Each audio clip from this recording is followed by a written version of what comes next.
Chapter 4 Family. In March 1956, the Olympic Games came to Melbourne and Australians were excited about the fast runner John Landy. When he ran his famous trial race, all of Australia wanted him to win. However, during this race at Olympic Park in Melbourne, he stopped to help a young runner, Ron Clarke, who had fallen. But John Landy did not give up and he started running the race again. He ran so fast that he won the race, even though he had stopped to help someone else. Because of John Landy's kind behaviour, people started calling him Gentleman Landy. He had won the hearts not only of all Australians, but of the rest of the world, because of his kind and respectful attitude. Argiro didn't go to the Olympics. She stayed in Hamilton, trying hard to get used to living there after her life in Greece.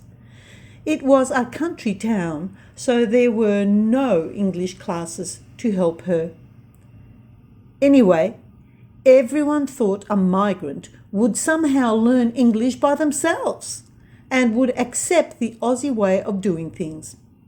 Also, Australians were not interested in other cultures.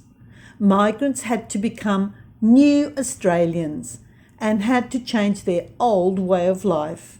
Furthermore, because most Australians did not understand other cultures, they were impatient with migrants.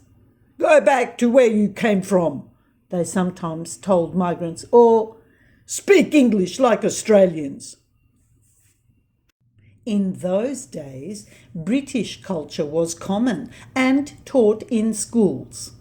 Australians loved everything about England, which was the motherland. There was a law called the White Australia Policy that encouraged white migrants and especially British immigrants to migrate to Australia. From 1944 to 1949, a British citizen living in Australia automatically became an Australian citizen. That is how important Britain was to Australia. Anyway, Argiro became pregnant soon after her marriage. She went to hospital to have her first child. Sadly, it was a difficult time for her because she didn't know much English. When the nurses tried to tell her things, poor Argiro did not understand at all. She was very scared. She also felt ashamed that she didn't speak English. Argiro wished she could understand what the nurses were telling her to do. To make things worse, men were not allowed to be with their wives during the birth, so Theo waited in another room for news of his wife and baby. In his heart, he probably wanted a son to continue the family tradition. It was a very important part of his culture. Theo wanted to name his future son Peter, after his own father, who had passed away when Theo was just 19. To give his father's name to his own son was a way he could honour his father's memory. Argiro gave birth to a perfect tiny baby girl. Argiro remembered the last words of her brother-in-law. "I want to hear you have had a son." She wished she had given her husband a son. She was very upset because she knew Theo wanted a boy. After the birth, Theo was taken by a nurse to see his daughter in the nursery.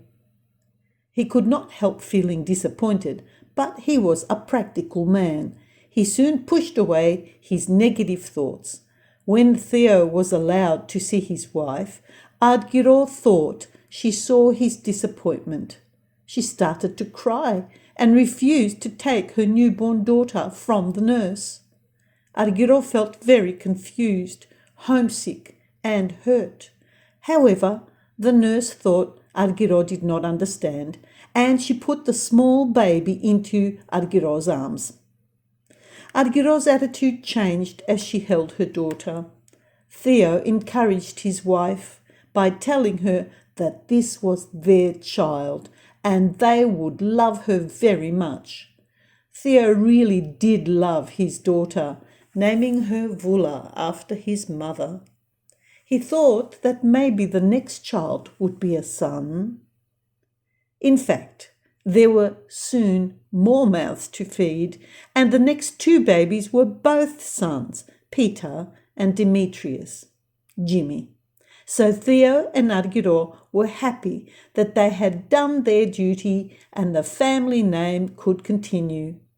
Later in life, they would have a grandson named Theo, born to their first son, Peter. So the tradition of family names continued unbroken. Argiro taught her children the Greek language and culture. She still missed her family in Greece, so it helped her to talk to her small children about them. By this time, Theo had moved his young family into a rental house next door to the local primary school. Hamilton had some beautiful houses, and this one was a large house with high ceilings and a big, heavy wooden door. Everything was going well for the little family, but accidents always happen. One day, their little son Peter got his hand squashed when the heavy front door closed on it. Argiro didn't know what to do to help take away Peter's pain. She did what the old women in her village had done. She chopped up onions, added oil and vinegar, put it all on a towel, and then wrapped up his injured hand with the towel for a bandage. It was to help take away the bruising. Anyway, Peter's hand got better. Because of the primary school next door, little Peter and Vula could hear a lot of interesting noises coming from over the fence. It was a mixture of yelling, laughing children at play. Peter and Vula sometimes stood on chairs to look over the fence at the primary school children playing in the schoolyard. But the school children teased them and were not very kind at all. They thought Pete and Vula were busybodies, sticking their noses over the fence and looking at them.